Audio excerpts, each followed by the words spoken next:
बिस्मिल्लाहिर्रहमानिर्रहीम। अस्सलाम वालेकुम।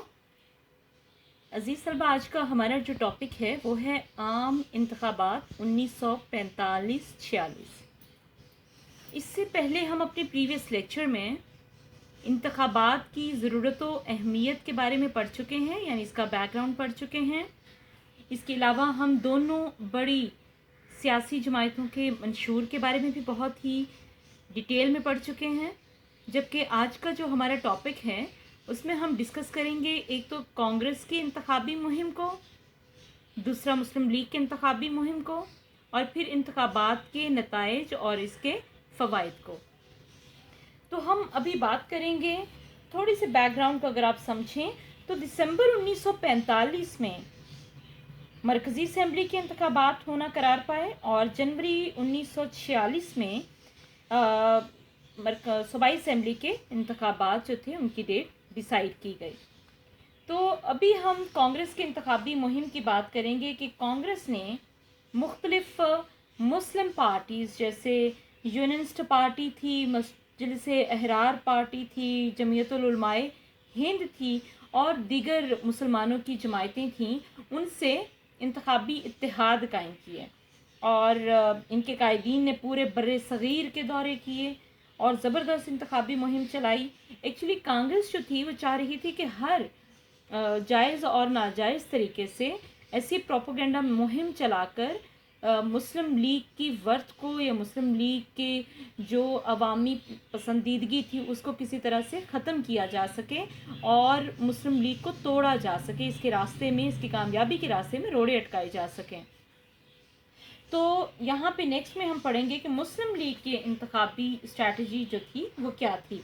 मुस्लिम लीग के लीडरों ने भी इसी तरह से कांग्रेस कायद अज़म की लीडरशिप में मुल्क के दौरे किए।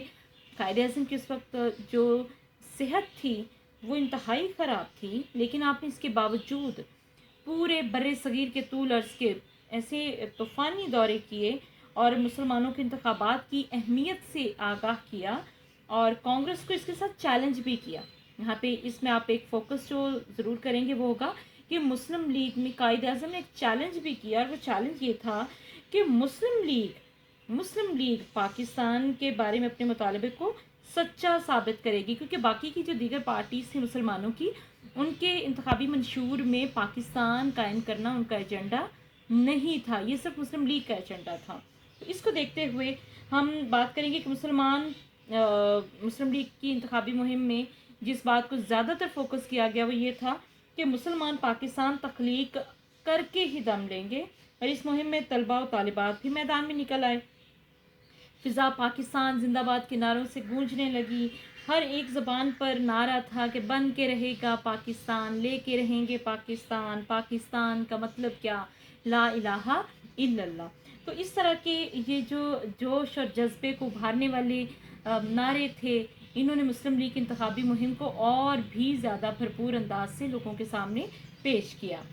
तो अब हम दोनों कांग्रेस और मुस्लिम लीग दोनों बड़ी सियासी जमातों की इंतखाबी मुहिम के बाद जिस पॉइंट को फोकस करेंगे वो है ये इंतखाबात कंडक्ट हो गए 45 और 46 में, इसके नताइज क्या बरामद हुआ और इसके फ़वाइद क्या हासिल हुए। यानी मरकज़ी कानून साज असम्बली, सबसे पहले हम बात करेंगे मरकज़ी कानून साज असम्बली के इंतखाबात और इसके नताइज क्या रहे।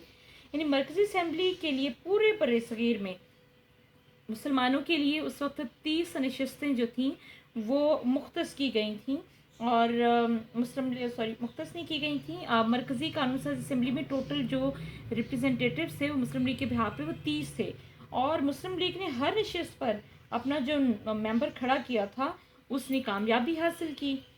इस तरह कुल मुस्लिम वोटों में से 86.6% मुस्लिम लीग के हिस्से में आए थे और बाकी दीगर जो मुस्लिम पार्टीज थी उन्होंने जीते थे। तो इस तरह से इसके रिजल्ट्स क्या रहे, मरकज़ी कानून साज असम्बली के 30 में से 30 नशस्तें जीतकर 100% रहे। तो ये एक शानदार कामयाबी थी मुस्लिम लीग की। उसके बाद हम बात करेंगे सूबाई असम्बलियों के नताइज की। तो सूबाई असम्बलियों के लिए भी 492 के करीब जो नशस्तें थीं मुसलमानों के लिए ये मखसूस थीं। मुस्लिम लीग ने 434 नशस्तें जीत कर, कुछ बुक्स में आपको 434 का फिगर मिलेगा, कुछ में 428 का फिगर मिलेगा।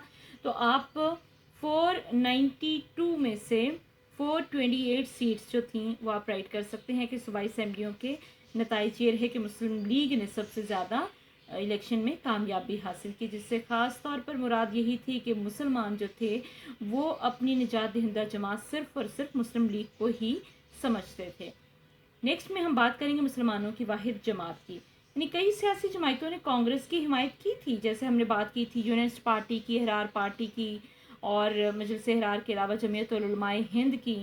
تو مسلم لیگ نے ان سب کو شکست دے کر یہ ثابت کر دیا تھا کہ مسلمانوں نے ہند کی تو واحد نمائندہ جماعت صرف اور صرف مسلم لیگ ہی ہے، اور کانگریس جو یہ دعوے کرتی ہے کہ وہ تمام قوموں کی اکیلی واحد نمائندہ جماعت ہے، ریپریزنٹیٹیو صرف وہی ہے، تو یہ یکسر غلط ثابت ہو گیا۔ نیکسٹ میں ہم بات کریں گے پاکستان کی بنیاد۔